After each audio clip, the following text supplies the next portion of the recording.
नमस्कार. दीप अमावस्येला दिव्यांची पूजा कशी करावी? सेवा, मंत्र, पूजा अर्चा, नैवेद्य याबाबत माहिती. दीप अमावस्येला आषाढी अमावस्या किंवा गतहरी अमावस्या असंही म्हणतात किंवा असं म्हटलं जातं. अमावस्या मंगळवारी मध्यरात्री 1:54 सुरू होते आणि दुसऱ्या दिवशी म्हणजे 12 तारखेला बुधवारी रात्री 11:07 संपणार आहे. दीपपूजन आपल्याला सर्व सेवा या बुधवारी करायची आहे, म्हणजे 12 तारखेला करायची आहे. गतहरी म्हणजे आपल्या आयुष्यातील सर्व कष्ट, वेदना, दुःख, त्रास याचं हरण व्हावं म्हणून दीप अमावस्या साजरी केली जाते. यासाठी हा दिवस म्हणजे दीप अमावस्या हा खूप महत्त्वाची मानली जाते. दिव्यांचं पूजन. चौरंग किंवा पाट घ्या, त्यावर वस्त्र अंथरावं. चौरंगाच्या किंवा पाटाच्या आजूबाजूला रांगोळी काढावी. वस्त्रावर तांदळाच्या राशी ठेवा. त्या राशींवर म्हणजेच त्या तांदळावर दिवे ठेवायचे आहे.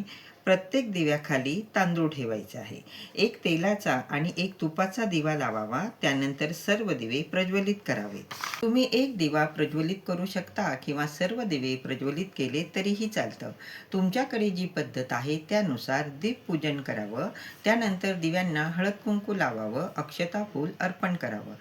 लाह्या आणि दूध साखरेचा नैवेद्य दाखवावा. लाह्या नसल्या तरीही चालेल, दूध साखरेचा नैवेद्य तुम्ही दाखवू शकता. त्या दिव्यांचं पूजन करताना हा मंत्र म्हणावा. मंत्र: दीप सूर्याग्नी रूपस्तवम तेजाम तेज उत्तमम गृहान मतकृताम पूजाम सर्व काम प्रदो भव. हा मंत्र म्हणायचा आहे. सेवा: श्री सुक्तमचं पठण करावं. महालक्ष्मी अष्टकम, कमलात्मक मंत्र, लक्ष्मी गायत्री मंत्र, विष्णू गायत्री मंत्र, कुबेर मंत्र, नवार्णव मंत्र यापैकी जी सेवा करणं तुम्हाला शक्य होईल ती सेवा तुम्ही केली तरीही चालेल. दीपपूजन सकाळी किंवा संध्याकाळी तुम्हाला शक्य असेल तेव्हा तुम्ही करू शकता. तेव्हा तुम्ही दीपपूजन केलं तरीही चालेल. घरातल्या सर्वांनी दिव्याचं दर्शन घ्यावं, नमस्कार करावा.